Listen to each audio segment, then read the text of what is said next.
तो जो मंदिर है वो गंगू रमोले ने बनाया था, जो हम कहते हैं ना कि उत्तर द्वारिका, यही भगवान कृष्ण की उत्तर द्वारिका है, उत्तर द्वारिका। और आज कलयुग तक भी इसको लोग पूछते हैं। हाँ, प्रत्यक्ष प्रमाण है इन चीजों का। जय श्याम नागराजा। सेम मुखेम उत्तराखंड के टिहरी गढ़वाल जिले में स्थित एक प्रसिद्ध नागराजा भगवान श्री कृष्ण का शेषनाग रूप मंदिर है। मान्यता है इसे नागराजा का सबसे प्रमुख तीर्थ माना जाता है, जहां द्वापर युग में श्री कृष्ण आए थे। नमस्कार सभी मित्रों, हैं आप लोग अभी वर्तमान में पहुंचे हैं डुगडुगी शेम नागराज में, जहां पर भगवान श्री कृष्ण का दूसरा स्थान माना जाता है और डुगडुगी शेम नागराज। तो यहाँ बताया जाता है कि भगवान कृष्ण के यहाँ 7 सेम पड़ते हैं और 7 सेम में भगवान की एक शिला की पूजा होती है। जैसे आप यहाँ पर देख रहे हैं विशालकाय शिला है, मंदिर में भी आपने देखा होगा, जो मंदिर है उसको प्रकटा सेम कहते हैं। तो प्रकटा सेम में भी मेन शिला है। तो द्वापर युग में जितने भी मंदिरों का निर्माण होता है, हर मंदिर में शिला की पूजा होती है, चाहे आप अपने गाँव में देख लो, शिला छोटी हो या बड़ी हो, मेन शिलाओं की पूजा होती है। द्वापर में भगवान का जो वास हुआ था तो वो शिलाओं में हुआ था। तो आप डुगडुगी शेम नामक स्थल में बैठे हैं, जो ये शिला है 1 उंगली मात्र से हिलती है। इस शिला में अगर आप पूर्वादि बल का प्रयोग करोगे तो पूर्वादि बल से शिला नहीं हिल पाती है। इसका मैं प्रत्यक्ष आप लोगों को दिखा जी बिल्कुल, ठीक है महाराज। तो यहाँ भगवान के 7 सेम पड़ते हैं। पहले मैं आपको 7 सेमों का नाम बता देता हूँ। जो मंदिर है उसको प्रगटा सेम कहते हैं, जहाँ पर आप वर्तमान में खड़े हैं। ये डुगडुगी शेम नामक स्थल है, भगवान कृष्ण के नारायण शिला, इस शिला को नारायण शिला बताया जाता है। नारायण शिला। हाँ। तीसरा स्थान है तलवला सेम नामक स्थल। तलवला सेम नामक स्थल में काल सर्प दोष जो किसी की कुंडली में होता है उसका निवारण होता है। चौथा स्थान है गुप्त सेम नामक स्थल। गुप्त सेम में स्वयं भगवान कृष्ण ने 12 साल तपस्या की थी और उसके बाद भगवान कृष्ण यहाँ आए थे गंगू की रमोली रहकर। ठीक है महाराज। 5वें स्थान पड़ता है आरुणी सेम नामक स्थल।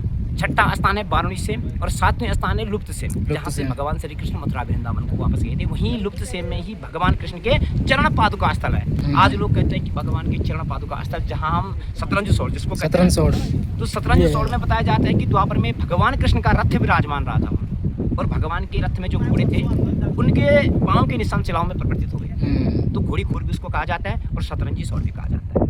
तो ठीक है महाराज, इस प्रकार के यहाँ 7 सेम पड़ते हैं। बताया जाता है कि द्वापर में जब भगवान कृष्ण आए थे तो भगवान कृष्ण यहाँ पहुंचे थे स्वर्ग रोहिणी से, और कहते हैं ना भक्त वत्सल भगवान, अपने भक्त के कहने पे भगवान कृष्ण केदारखंड नामक स्थल में पहुंचे थे। जो हम लोग जो कहते हैं ना भारतवर्ष से जम्मू द्वीप पे केदारखंडी जब हम संकल्प लेते हैं तो हम सभी लोग केदारखंडी है।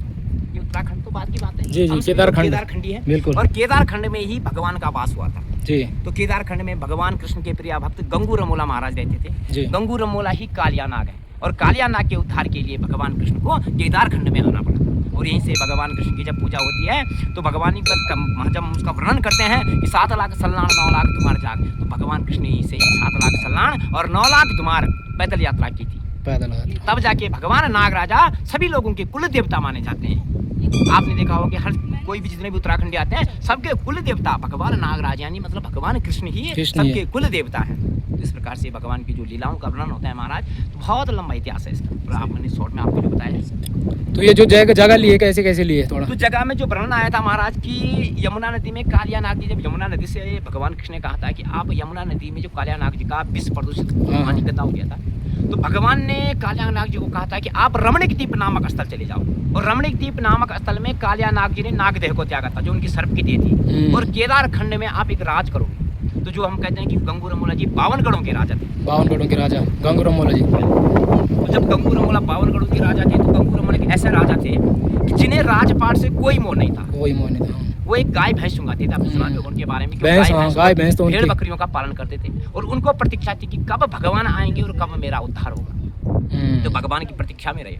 तो जब भगवान कृष्ण यहाँ पहुंचे तो भगवान कृष्ण एक ब्राह्मण के रूप में पहुंचे, परीक्षा ली। तो ब्राह्मण के रूप में भगवान पहुंचे। भगवान ने कहा यार मेरा भक्त मुझे पहचानता कि नहीं पहचानता। तो तब जाके जब भगवान यहाँ ब्राह्मण के रूप में पूछे तो भगवान ने उनसे 9 हाथ जगह दान मांगने का प्रयत्न किया था। तो गंगू रमोला ने जगह देने से भगवान को इनकार कर दिया कि मैं किसी को इंच भर तक जगह दान नहीं देता हूँ। जब मेरे स्वामी आएंगे तो मैं उनको ही जगह दान दूंगा। तो उसके बाद तो हम 7 सेम का वर्णन करते हैं, 7 सेम हम बताते हैं ना। तो इन 7 सेम में भगवान कृष्ण ने गंगू रमोला की परीक्षा ली थी। तब हर जगह मंदिर तभी नहीं बनते हैं। आपने देखा होगा कि हर जगह जो मंदिर नहीं बनते ना, तो एक ही मंदिर जो श्रद्धा भाव से गंगू रमोला जी ने बनाया था प्रकटा सेम का, तो प्रकटा सेम का जो मंदिर गंगू रमोला ने अपनी श्रद्धा से बनाया था तो वो मंदिर आज तक स्थिर है।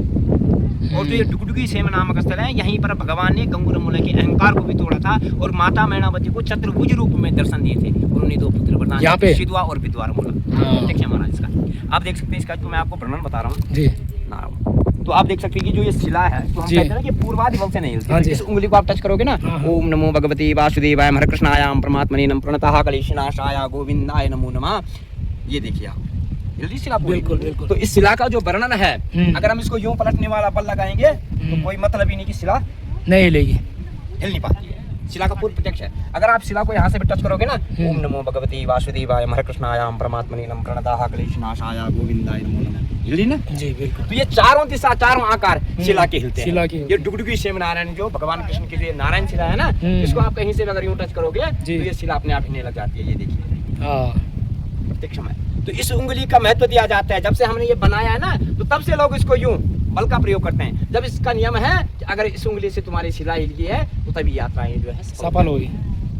कन उंगली जिसको हम कहते हैं कि कन उंगली में यथावत जो बल का जो क्षीण हमारा जो शरीर का जो क्षीण बल होता है इस उंगली में होता है। और अगर हम इस उंगली से भगवान की शिला का स्पर्श करते हैं और ये शिला हिल जाती है तो यही प्रत्यक्ष है। ठीक है महाराज, इस प्रकार से इस शिला को हिलाया जाता है। अच्छा अच्छा, जैसे अब श्री कृष्ण भगवान को जब जगह दिए थे तो कैसे कैसे क्या था इसका वर्णन? भगवान कृष्ण की जो जगहों का जो वर्णन है ना महाराज, लीलाओं का जो वर्णन भगवान में आता है, तो भगवान कृष्ण के सातों सेम का वर्णन होता है। हाँ हाँ और सातों सेम में जब गंगू रमोला ने माता मैनावती के सपने में भगवान कृष्ण गए थे, हाँ हाँ। भगवान ने माता मैनावती को कहा था कि हे माता, मैं ही स्वयं नारायण हूँ और मैंने जो बाल अवस्था में आपको वचन दिया था उसका पूर्ण होने का समय आ गया है। तो जो ये सेम धाम है, यहाँ लोग संतान वृद्धि के लिए ज्वार लगाते हैं। ज्वार समझते हैं आप? एक रात निर्जला व्रत रखते हैं लोग यहाँ। और जो ये धागा देखते हैं आप बांधा हुआ ना, तो ये गोपाल संतान वृद्धि के लिए बांधा जाता है। सेम धाम जो है गोपाल संतान वृद्धि के लिए स्पष्ट धाम माना जाता है। और यहाँ पर जो मन्नत मांगते हैं उसकी मन्नत भी पूर्ण हो जाती है। ये चीज उनके संतान हुए तो क्या उसका वर्णन है उसमें? उसका वर्णन ये है महाराज की, जैसे हम कहते हैं ना कि भगवान कृष्ण ने उन्हें तो वरदान दिया था, पुत्र वरदान दिया था। हाँ जी, हाँ जी। तो ये पूरी घटना महाभारत के पहले की है। महाभारत जब हुआ था तो महाभारत के पहले की बाल अवस्था में जब भगवान कृष्ण यमुना नदी में गए थे ना, तो यमुना नदी से इसका पूरा वर्णन आता है। इतिहासों के अनुसार लिखा कि ये कहानी है कि भगवान कृष्ण ने माता मैनावती को जो 2 पुत्र वरदान दिए थे। हाँ हाँ। तो जैसे हमारे बच्चे साल के बढ़ते हैं, जी। तो वो दिन के बढ़ने लगे थे। दिन के बढ़ने लगे थे क्योंकि वो वरदानी पुत्र थे। उस टाइम गंगू रमोला की जो आयु थी वो 100 वर्ष की थी। 100 वर्ष की। आपने सुना भी होगा कि 100 वर्ष की आयु गंगू रमोला महाराज की थी और माता मैनावती 70 वर्ष की थी। तो 70 वर्ष की आयु में पुत्र होना असंभव है। असंभव है हमारी दृष्टि में 70 वर्ष की आयु में किसी के पुत्र होना असंभव है। तो भगवान की एक ऐसी लीला हुई कि माता मैनावती को 2 पुत्र वरदान हुए थे। उनको वरदान था भगवान का। तो अपने में जब जो सतयुग का जो वर्णन होता है, हम सतयुग का जो वर्णन करते हैं, तो भगवान ने उन्हें 2 पुत्र वरदान दिए थे, सिद्धवा और विधवा रमोला। सिद्धवा एंड विधवा रमोला जी। तो रमोला जो वंशज हम कहते हैं ना, जी, जी। तो रमोला एक ऐसा है कि रमोला उनको भगवान ने रमोला इस वजह से कहा था कि वो रमोलीगढ़ के राजा थे। हाँ, रमोलीगढ़ के राजा थे। रमोलीगढ़ है यहाँ पे। हाँ, रमोलीगढ़ का जो इतिहास है, हाँ। तो गंगू रमोला सोनगढ़ के राजा माने जाते थे। सोनगढ़ के राजा माने जाते थे गंगू रमोला महाराज। और रमोली जो उनकी थी रैका रमोली, गंगू की जो प्रसिद्ध जगहें थी वो रैका रमोली छात माना जाता था। और गंगू रमोला जो है, जब भगवान ने उन्हें 2 पुत्र वरदान दिए थे तो उनके जो बच्चे थे वो दिन के बढ़ने लगे थे। और उसी में भगवान ने कहा था कि अगर आप चैत्र मास में फ्योली भावर सुना होगा आप लोगों ने शायद। फ्योली भावर कुंभ मंडल में आता है। फ्योली भावर अगर आप जाओगे चैत्र के महीने तो आपको वहाँ आकाशवाणी होगी, आज श्री मातरियाँ हर लेगी। तो उनकी भी अकाल आयु मृत्यु हुई थी। इतिहासों का वर्णन है गंगू रमोला जी की, बच्चों की। हाँ, बच्चों की। बिल्कुल, वो प्रसिद्ध देवता है, वो प्यारा लगता है उन लोगों का भी। वो जो गंगू रमोला जी जब उनका वो हुआ था देहांत हुआ था, तो गंगू रमोला जी का देहांत तो यही हुआ था अपने इधर ही रमोली में। हाँ, और उनका जो है फ्योली भावर से। हाँ। तो जब श्री कृष्ण भगवान जब यहाँ पे उनका जो हुआ था, इन्होंने श्री कृष्ण भगवान ने तो जब विराजमान हुए थे, लीला रची थी खाली लीला रची थी यहाँ पर भगवान ने कि समय आने पर जब द्वापर समापन हो जाएगा तो यहाँ पर भगवान कृष्ण की कलयुग तक नागराज के रूप में पूजा होगी। और ये भगवान की उत्तर द्वारिका धाम के नाम से प्रसिद्ध उत्तर द्वारिका है। जो ये मंदिर बनाया गंगू रमोला जी ने बनवाया है। इतिहास का वर्णन है। तो जो मंदिर है वो गंगू रमोला ने बनाया था, जो हम कहते हैं ना कि उत्तर द्वारिका, यही भगवान कृष्ण की उत्तर द्वारिका है। उत्तर द्वारिका। और आज कलयुग तक भी इसको लोग पूजते हैं। हाँ। प्रत्यक्ष प्रमाण है ये चीजों का। जय श्याम नागराज।